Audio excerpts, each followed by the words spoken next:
Welcome to Professor Sky's Spam channel. This is where I talk about things that aren't music, popular culture, movies, politics, stuff like that.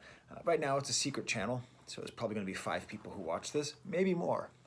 Put in the comments if you saw this before I went public with this channel, because that'd be pretty funny. Like the rest of the world, I've spent the last couple weeks watching and enjoying the Korean TV show Squid Game. This is going to be a complete spoiler, so just leave right now, okay? All right, you're gone, good. Usually on this channel, I'm probably going to be kind of focusing on contrarian takes, you know what I mean? Like takes that other people don't have, and it's not because I just want to be a contrarian, but because I think things can be interesting if you don't just follow the narrative that goes along with what most people think about most things. But my position isn't too contrarian. Squid Game is great. It's not cheap. By that, I mean there are certain moments where it could have gone for kind of easy emotions that it didn't. I thought it telegraphed some of the twists, the cop's brother being the front man. I saw that coming, but I didn't see the old man being behind it the whole time. But one thing, it was very well filmed, extremely well filmed. I liked it how it was kind of a balance between sort of like cute, you know what I mean? Like cool ideas. You're like, oh man, what if we had to play Rover Red Rover, but you died? You know what I mean? Like this kind of idea of making deadly children's games is a cute idea. It's a good hook, but then it's able to manage it with interesting, deeper themes. I'll get into them. I think maybe it could have had 1 or 2 less deeper themes, but we'll get there soon. One thing that I like is that, so we're living in the era of character-driven TV shows, right? Like The Sopranos brought in this era where we know so much about characters and we feel so much empathy for them and they're so fleshed out. I think we've gone maybe a little too far. I think maybe Lost put us on this track where like every character had to have a flashback. You had to know where they came from. You had to have sympathy for them, and then they had to be killed. I was thinking that this was going to go that way, where every character would get some kind of flashback and you see what their life was like, and then you'd have to watch them get killed. This, I thought that in general, the characters were fleshed out enough. It was really just the main character, 456, who was fleshed out. But beyond that, everyone else, you just sort of got enough. You got enough to care, you got enough to understand, but it didn't feel belabored, The one exception, I do wish that the main bad guy, who I will call Neck Tattoo Guy, I do wish we saw a little bit more of him. I wish he was a little bit more humanized. I thought he's a little cartoonishly bad. In an interesting way, speaking of cartoons, there's a Japanese, not Korean, cartoon. I don't know if the cartoon I'm talking about, Onpadmon, is popular in Korea as well, or just in Japan. But there's a character in there that reminded me of one of the characters in Squid Game, and that's the sort of female antagonist, right? The semi-girlfriend of the lead bad guy. And she reminded me a lot of the character Dokin-chan from Onpadmon, if you've ever seen Onpadmon. This kind of chaotic, sexualized, frenetic, smart female character who's also just so weakened by patriarchy and by sexism that she ends up putting herself in these kind of terrible positions and ends up dying for it. So I thought she was a good balance as far as the male and the female antagonist. It was really well balanced there. I will say that one of my issues with the show is that, actually I'll get to that in a second. Before I do that, I want to talk as a language professor. I am a professor of French. When I say this channel, this spam channel is from my desk. This is literally my desk at work. So this weird kind of kidney bean shaped desk. It's nice. I am interested, I am happy that all of America is once again talking about something that is in another language. Now the language is not French, it's Korean, which it has been lately, ever since Parasite, ever since K-pop infiltrated, and I do love this idea. I was really disappointed that the automatic settings on Netflix were dubbed. So, you use dubbing and subtitles, and especially once the show caught on, once it became an international phenomena, I thought they could have just changed it to force people to confront a different language. That's part of the problem, part of the reason why America is so terribly monolingual, is that we don't have a lot of experience interacting with other languages. And the more we interact with other languages, the more we understand the importance of combating the linguistic imperialism, the domination of English. So that is a little bit disappointing. But still, I mean, either way, we have this great show which is showing an entire different culture, entire different approach, and it's not, it's not always clear. And I'm interested in the second season, knowing that it has an international audience. Will they flesh things out? As an example, the main female protagonist, the North Korean woman, I don't know enough about like North Korean accents or dialects. Like, was she speaking in a way that made it clear that she was North Korean? Is there something about her story? Is that a kind of trope? Is this like a well-worn trope of Korean dramas? I don't know. Like many people, this is my introduction to these kinds of Korean dramas. I will be interested to know, like, are they going to really dial that up and explain that more in the future? I will say that my problem with this, with Squid Game, where I think it falls short, is I think it's a little too ambitious. I thought it was very close to being a streamlined, perfect metaphor. Now, people say, oh, it's just like Hunger Games. It's like Running Man. It's like Hunger Games meets Parasite. Not quite. I think what makes the show the most interesting, and this is especially true in the early episodes, is that it's more like Uncut Gems.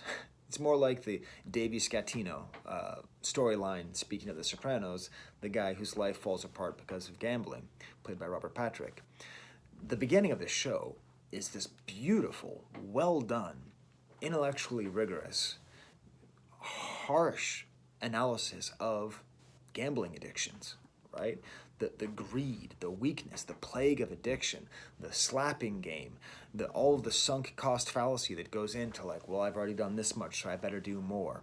This lead character is so great in the beginning because he's such a bad person. He's not like, oh, a lovable loser. He's a bad person. He steals from his mom. He deprives his daughter of care. He is a selfish, self-obsessed piece of garbage, right? He's just not a good person. There's nothing, in my opinion, redeemable about him in the first couple episodes. And it really is centered on this theme of gambling. And if you look at it in that way, the way because gambling works on a bunch of people who are either not intelligent enough or too plagued by this vice to understand that if they go, oh, but what if it was me? Like the whole show is based on, but what if it was me? It could be my day, So I love that aspect of it. I often tell my kids, what's the only thing worse than losing a bet? It's winning a bet, right? There's no winners, right? There's no winners in gambling. There just aren't. It just doesn't exist.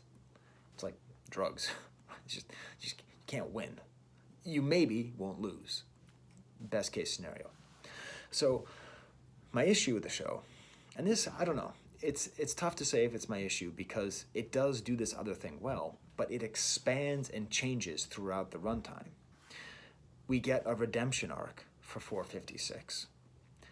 And I don't think he deserves it, we have this kind of gritty, realist drama around this character who's just a piece of garbage, and then all of a sudden he's better just because, right? Like that goodness, I don't believe it.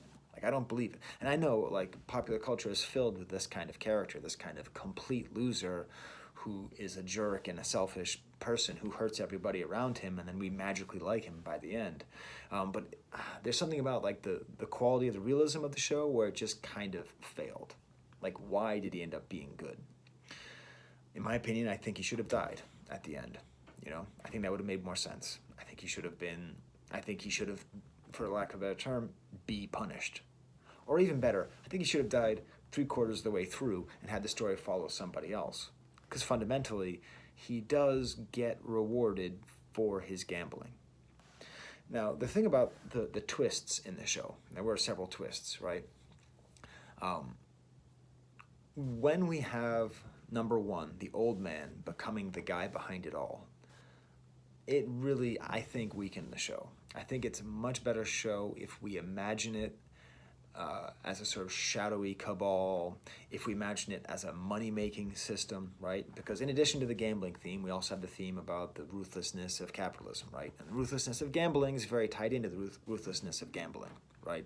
Like just the desperation inherent in a hyper-capitalist system that rewards luck and work, right? And just the combination of those is dependent on birth for the most part, right? So like, if it had just, okay, so I wish it had just stayed with the level of gambling. And then it can go, but then it decided it wanted to be about sort of humanity and about what is it that makes us human.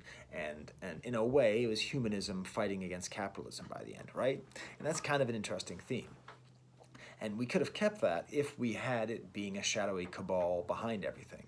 But then having it be the old man who's participating in the game and he's just trying to feel something, man. You know, the very poor and the very rich are both just trying to feel something. I think it really undercut a lot of the message of the show. And in particular, I thought it didn't make it like Running Man or like Hunger Games. It made it like The Game. You know, the David Fincher movie with Michael Douglas, you know, where like rich people pay money to be put in a life or death game. It just felt kind of like that. And he is a likable character in the show. Like the main villain is kind of a likable character, and his motivation is just that he's bored, you know. So I don't know. I feel that there's sort of like three different themes that it should have stuck with just gambling, and then it expanded to capitalism, then expanded to boredom at old age. I think the capitalist theme is obviously the most engaging for me personally, because I'm lucky not to be afflicted by gambling, right? I don't gamble. That's how I'm not afflicted by it, you know. But the capitalist themes, I liked it a fair amount. It is strange because with this and Parasite, to a certain extent, it's like America is outsourcing its realism to Korea. Like America is outsourcing its class struggle in pop culture to Korea. I mean, yeah, we had Joker, but then nothing else really followed up after that, right? So like, it's weird, right? Because really they go very well together. These two pieces of art go very well together about the haves and the have-nots. And one thing Squid Game does make it more international and not just about Korea on the inside. But I don't know. So what do you think? Is this even worth it? Are these thoughts even worth it? I think it's interesting. I think it's a good point I'm making. But I'm just sitting here at my desk, desperately trying not to write this proposal for a conference, because I hate writing proposals. But I'm going to anyways. So anyways, enjoy the spam.